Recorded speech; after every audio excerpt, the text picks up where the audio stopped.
Welcome back جاگو دنیا ناظرین. ایسے میسج آ رہے ہیں. اعتزاز کہتے ہیں فیصل آباد سے, ارشد محمود کی میوزک میں فیض صاحب کی شاعری کو فیض صاحب کی شاعری کو 4 چاند لگا دیا. یہ تھوڑی سی زیادتی ہے, لیکن میری موسیقی کو فیض صاحب کی شاعری نے 4 چاند لگا دیے, یہ تو کہا جا سکتا ہے. نگہت شیخو پورہ سے کہتی ہیں ہمیں افسوس ہے کہ آج کے بچے اکڑ بکڑ جیسے پروگرام سے محروم ہیں. ہمیں بھی بہت افسوس ہے. مجھے بہت افسوس ہے. تو کچھ کریں نا یار, اتنی مزے کی چیزیں ہیں بچوں کی. میں کیا, ایک گانا ہے رئیس فروغ کا لکھا ہوا, کہتے ہیں کوئی ایسے ہنسے کوئی ویسے ہنسے, ہنسنے والے کی مرضی ہے جیسے ہنسے. اب یہ چیزیں بچوں کو بتائی جائیں, یا ایک ہے کہ ننھا سا منا, یہ اب نئی اتنی اچھی نظم ہے غلام عباس صاحب کی کہ ننھا سا منا ننھے سے ہاتھ سیر کو نکلا ماں کے ساتھ, میوے لینا چاہے تمام میوے لینا چاہے تمام, مٹھی میں آئے ایک بادام. کیا بات ہے, کیا بات ہے. فیصل سبزاری ہمارے ساتھ لائن پہ موجود ہیں. السلام علیکم. وعلیکم السلام. فیصل بھائی کیسے ہیں آپ؟ جی اللہ. آج ارشد بھائی ہمارے ساتھ بیٹھے ہوئے ہیں, اور اتنی خوبصورت ہستی, اتنی بڑی ہستی, انہوں نے اتنا خوبصورت کام کیا ہے اور کر رہے ہیں آج بھی پاکستان کے لیے. اور کیا ان کے کام کو آپ کو لگتا ہے فیصل بھائی وہ ترجیح, وہ اہمیت, وہ پہچان ملی ہے حکومت سے, عوام سے, لوگوں سے سپورٹ ملتی ہے, ملے گی اور ملتی رہے گی انشاءاللہ؟ السلام علیکم ارشد بھائی. السلام علیکم فیضل بھائی, کیا حال ہے؟ میں یہ نادیہ کو بتا دوں کہ آپ کی طرف اور آپ کی منسٹری کی طرف سے تو ہمیں بالکل سپورٹ ہے. یوتھ, بالکل, ان کی منسٹری بھی یوتھ کی ہے تو وہ absolutely and they have done wonderful work. And اب بتائیے, لیکن کیا آپ کو لگتا ہے, امید ہے کہ ملتی رہے گی؟ ہمارے یہاں اصل میں حکومتوں نے جو بہت سارے کام کرنے سے تو کیے نہیں, تو ارشد بھائی جیسے لوگوں کی مہربانی سے ایسے بہت سارے کام یہاں ہو رہے ہیں. ملے گی, مجھے لگتا ہے کہ بالکل ملے گی, کیونکہ ہم اور آپ مل کر بحیثیت شہری بھی آواز اٹھاتے رہیں گے کہ بہت ساری چیزیں جو ہیں ان میں بہتری ایک عام آدمی لے کر آئے, بجائے یہ کہ ہم ہر کام حکومت کی طرف دیکھیں. مسئلہ مجھے یہ لگتا ہے کہ ہمارے ہاں کہ ہم کھیل ہو یا ڈرامے ہوں, اس میں ہم سیاست کرتے رہتے ہیں, اور سیاست میں کھیل کھیلتے رہتے ہیں اور ڈرامہ کرتے رہتے ہیں. سیاست جو ہے وہ ایک فن ضرور ہے, لیکن وہ فنون لطیفہ میں نہیں آیا ہے ابھی, تو ہمیں فنون لطیفہ کو چھوڑ دینا چاہیے, اس میں سیاست نہیں کرنی چاہیے. مجھے یہ لگتا ہے کہ ہماری آنے والی نسلیں جو ہیں وہ یاد رکھیں گی جو کام ارشد بھائی اور ان کے دوست صاحب اور درحات بھائی سارے کے سارے لوگ کر رہے ہیں ناپا کے حوالے سے, اور اس کو آگے بڑھانا چاہیے, ملک کے دیگر شہروں میں جانا چاہیے, کیونکہ یہی سرگرمیاں ہیں فنون لطیفہ کی اور تعمیری سرگرمیاں ہیں جو تقریری سرگرمیوں کو روکیں گی. میرا یہ ماننا ہے, اور اس لیے میں ان کے ساتھ ہوں, حکومت میں ہوں تو بھی, نہیں ہوں گا تو بھی. نہیں فیصل بھائی, میں تو ویسے ہی آپ کا شکر گزار ہوں کہ یہ واحد منسٹر ہیں جو ریگولرلی ہمارے ڈرامے آ کے دیکھتے ہیں. واہ واہ. فیصل بھائی بھی, ان کی بیگم بھی. اور فیصل بھائی, اب اس دفعہ نہیں آپ کو موقع ملا, اب یہ 6 اگست سے پھر شروع ہو رہا ہے. جی سر, مجھے ای میل مل گئی ہے, میں حاضر ہوں گا, اور تمام دوستوں کو چاہیے کہ وہ آئیں, کیونکہ آپ زبان سیکھتے ہیں, آپ برتاؤ سیکھتے ہیں, آپ تاریخ سیکھتے ہیں, اور ساری کی ساری چیزیں ڈرامے کی توسط سے, اگر آپ کو ڈرامے شغف ہے, ادروائز مصوری ہے, اور بہت ساری چیزیں.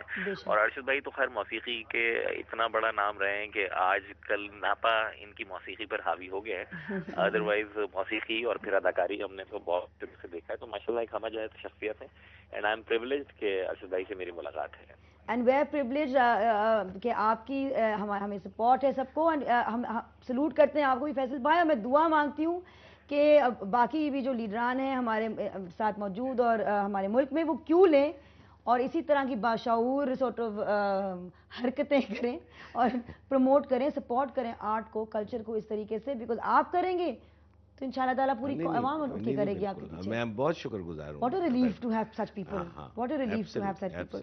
یہ کیا چیز ہے جس سے موسیقی کا مستقبل پاکستان میں تھریٹنڈ ہے, یا فن کا مستقبل تھریٹنڈ ہو؟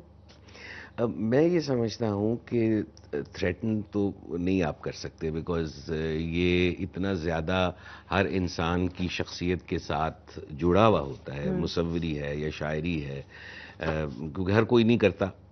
تو کچھ لوگ ہیں جن میں وہ ہے خوبی موسیقی کی یا ڈرامے کی یا ایکٹنگ کی تو وہ کیسے اس کو چھوڑیں گے؟ ان کا تو صبح و شام مطلب یہ اسی سوچ میں وہ گزرتا ہے.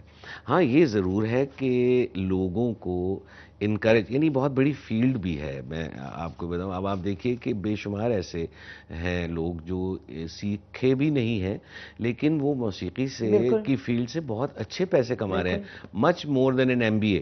ہوں. جو اس کی جب وہ فریشلی نکلتا ہے تو 15-20 ہزار روپے سے زیادہ تنخواہ نہیں ہوتی. بے شک. تو مجھے یہ پتا ہے کہ ہمارے جو میوزک کے جو لڑکے گریجویٹ کیے ہیں انہوں نے ایک بینڈ بھی بنا لیا تال کرشمہ کے نام پہ. اچھا وہ اچھے بھلے پیسے 30-30 35-35 ہزار روپے کما رہے ہیں. تو ابھی وہ اب مشہور بھی نہیں. اچھا تھوڑا سا ان کا کام شو کیس ہونا شروع ہوگا اور وہ تھوڑا سا اپنے آپ کو اس فیلڈ، کیونکہ ہوتا یہ ہے کہ میں یہ سب کو یہ بتانے کی بھی کوشش کرتا ہوں کہ یہ کام ایسا ہے کہ اس میں نام کمایا جاتا ہے، پیسے نہیں کمائے جاتے.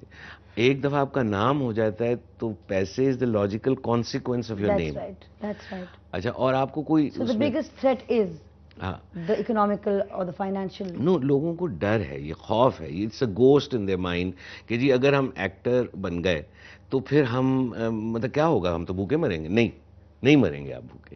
مجھے پتہ یہ ڈر از دا بگیسٹ تھریٹ. یہ ڈر اپنے دل سے آپ نکال دیں نکال کیونکہ دیں. نہیں مریں گے، میں نہیں بھوکی مری. بالکل ارشد بھائی صحیح کہہ رہے ہیں کیونکہ سیگمنٹ کا کلوز ہونے کا وقت آ گیا ہے. ایک نظم ہے جو آپ شیئر کرنا چاہتے ہیں ہمارے ساتھ. ہاں جو میں فیض صاحب کی نظم ہے اور آپ بیٹھی ہوئی ہیں تو آپ کے ساتھ جب تک کہ کوئی ایک آدھی نظم ڈسکس نہ ہو جائے تو وہ ڈسکشن کنکلوڈ نہیں ہوتی. میں اس لیے کہہ رہا تھا. وہ نظم ہے فیض صاحب کی بہت اچھی. وہ یہ ہے کہ جب دکھ کی ندیا میں ہم نے جیون کی ناؤ ڈالی تھی، تھا کتنا کسبل باہوں میں، لوہو میں کتنی لالی تھی. یوں لگتا تھا دو ہاتھ لگے اور ناؤ پورم پار لگی. ایسا نہ ہوا، ایسا نہ ہوا. ہر دھارے میں کچھ اندیکھی منجدھاریں تھیں، کچھ مانجھی تھے انجان بہت، کچھ بے پرکھی پتواریں تھیں. اب جو بھی چاہو چھان کرو اور جس پہ چاہو دوش دھرو. ندیا تو وہی ہے، ناؤ وہی. اب تم ہی کہو کیا کرنا ہے، اب کیسے پار اترنا ہے. جب اپنی چھاتی میں ہم نے اس دیس کے گھاؤ دیکھے تھے، تھا ویدوں پہ وشواس بہت اور یاد بہت سے نسخے تھے. یوں لگتا تھا بس کچھ دن میں ساری بپتا کٹ جائے گی اور سب گھاؤ بھر جائیں گے. ایسا نہ ہوا، ایسا نہ ہوا کہ روگ اپنے کچھ اتنے ڈھیر پرانے تھے، وید ان کی ٹوک کو پا نہ سکے اور ٹوٹ کے سب بیکار گئے. اب جو بھی چاہو چھان کرو اور جس پہ چاہو دوش دھرو. چھاتی تو وہی ہے، گھاؤ وہی. اب تم ہی کہو کیا کرنا ہے، یہ گھاؤ کیسے بھرنا ہے.